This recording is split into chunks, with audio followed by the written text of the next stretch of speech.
शुभ प्रणाम समस्त को अनेक शुभेच्छा जनाई श्री राधा चरित्र आज अध्याय को आपण मानक स्वागत करुछे। ए प्रेमर पथ ही बड़ जटिल अटे।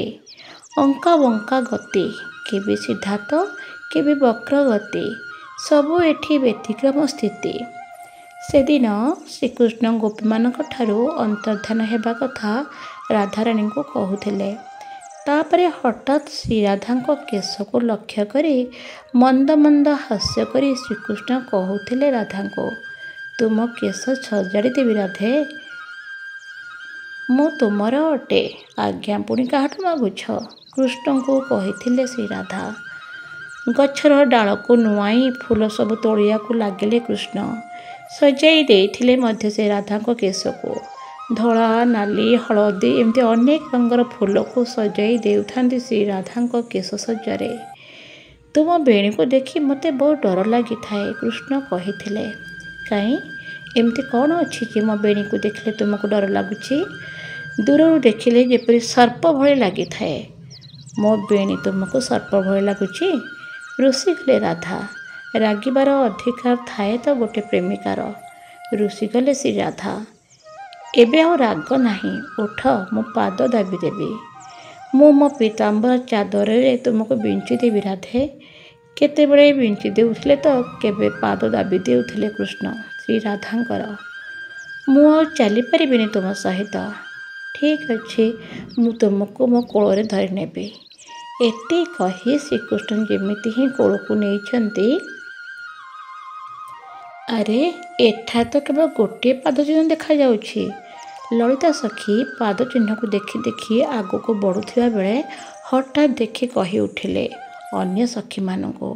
समस्ते ध्यानर सहित देखुथिले से पाद को। ए तो गोटे पाद, से पुणी कृष्णकर बोली जना पड़ुछि।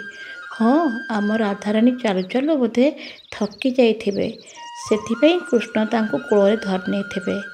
अरे पुणी देख, ए कृष्ण को गोड़ मध्य माटी धसी हुई फसला पर जना पड़ुछि। हाँ हाँ, से राधांक निमते फूल निश्चय तोड़ुथिबे, सेथिपई तांको गोटे गोड़ माटी रे पसिकी रहिछि।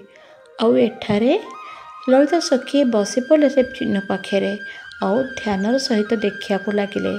हाँ, चरण चिन्ह तो गोटे ही अच्छी। हाँ, मते जा जना पड़ुछि श्री राधांक द्वारा आउ चलिबा होई पारनी, सेथिपई से कोଳରେ उठाई नेइछन्ते।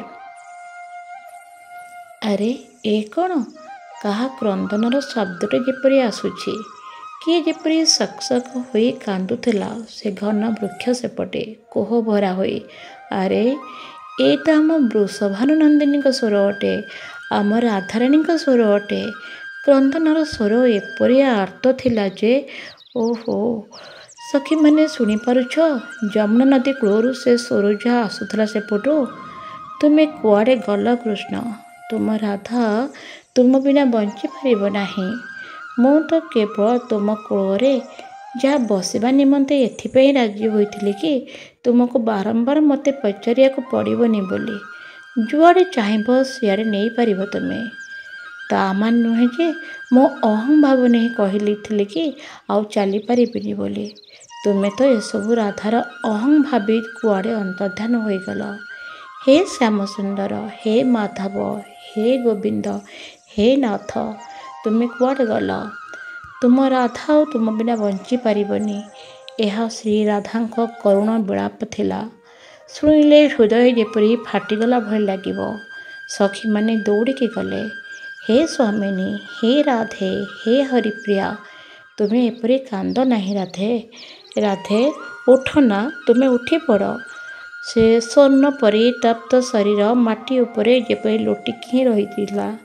उठ राधे, श्याम आसबे, निश्चय आसबे। से नीला बसन सर्वेश्वरी यमुना नदी कूଳରେ सेमती पड़िकी रहिछन्ति। ललिता सखी कांदी कांदी श्री राधा को निज कोल उपरको आनिले। राधे राधे मो स्वामिनी, आखि खोल, तुमे एपरी आमको छाड़िकी जाई पारिबनी। से आसबे, श्याम आसबे निश्चय, आखि खोल राधे। सबु सखी माने कहिया को लागिले, हाँ राधे, श्याम आसबे। वृंदावनर पशु पक्षी सबु जेपरी एक स्वर कहूथिले, हाँ श्याम आसबे। हे ବୈଦ୍ୟନାଥ, ଏ ବହୁତ ଅଜବ ରାସ୍ତା ଅଟେ ପ୍ରେମର, ଏ ପ୍ରେମର ପଥ ଅଟେ। କହୁ କହୁ ନିଜ ଆଖିରୁ ଅଶ୍ରୁ ପୋଛୁଥିଲେ ମହର୍ଷି ଶାଣ୍ଡିଲ୍ୟ। ଆଗକୁ ଜାଣିବା ଆଗାମୀ ଅଧ୍ୟାୟରେ। ଧନ୍ୟବାଦ।